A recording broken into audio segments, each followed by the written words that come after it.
Imagine standing shoulder to shoulder with Alexander the Great as he stares down the Persian cavalry at the Battle of Gaugamela in 331 BCE. Dust swirls, tension crackles in the air. One man's vision decides not just a battle but the fate of an empire. What makes someone wield such power, convincing thousands to risk everything? John Keegan's The Mask of Command dares to pull back the curtain on military leadership's raw essence. And soon, you're going to see why that mask is far more than just a metaphor. The stage of leadership isn't just a solo act. It's a complex play where audiences, actors, and setting all shape the story. Keegan showed how command depends on performance as much as power. At Gaugamela, Alexander didn't hide behind ranks. Instead, he placed himself at the thick of fighting. This wasn't about ego, it was about rallying his troops with sheer personal courage and flair. Soldiers saw their king slicing through enemy lines, felt his confidence pulse through the ranks.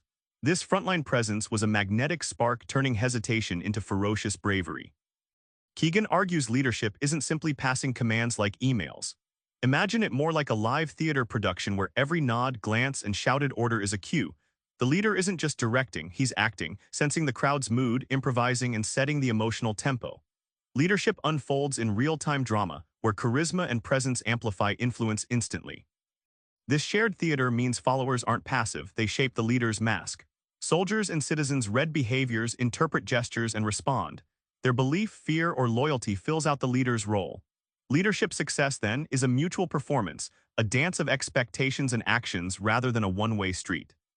Keegan picks 4 leaders from different eras: Alexander, Wellington, Grant, Hitler, and shows leadership's many faces. Each mask reveals a unique way to wield command, each brings triumphs and pitfalls. Arthur Wellesley, the Duke of Wellington, was no flashy figure. At Waterloo, his mask was icy control and meticulous planning.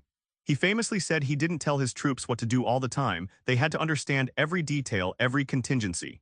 His discipline wasn't charisma but strategic patience, plumbing the depths of preparation before striking decisively. Ulysses S. Grant's leadership during the American Civil War was shaped by relentless proximity to his soldiers' experience. He shared their fatigue, hardships, and frustrations. Grant's mask was less about orders and more about steady presence and mutual trust. His leadership style showed that empathy and resilience in the ranks could outlast even the most brutal campaigns. Then there's Adolf Hitler, whose style was hypnotic and fatal. His mask blended theatrical grandeur with dark ideology, capturing a nation's fears and hopes simultaneously. Hitler's control rested heavily on his ability to command devotion through spectacle, parades, speeches, rallies that masked deep strategic and moral flaws but electrified a demoralized population. Here's the twist: leadership isn't just about who wears the mask best. It's about when the mask cracks and what replaces it beneath. That fragile balance shapes history's turning points. Wellington's mask cracked subtly as his troops sensed overextension at Waterloo's climax, and hesitation spread in the ranks. Behind the disciplined mask, fear whispered louder. Keegan points out that when trust falters, the leader's mask loses its grip. Soldiers stop following the mask and start facing the stark reality beneath, often with deadly consequences. Leadership masks that cling too rigidly fail when heat and chaos rise. Like a beautifully crafted mask melting in intense heat, a leader's facade must adapt to shifting realities. Keegan illustrates how Grant's ability to adjust tactics mid-battle, shed old images, and meet fresh challenges made his leadership robust and revolutionary. Ultimately, Keegan argues the strongest command shows what's real beneath the mask: strength mixed with vulnerability, vision anchored in truth.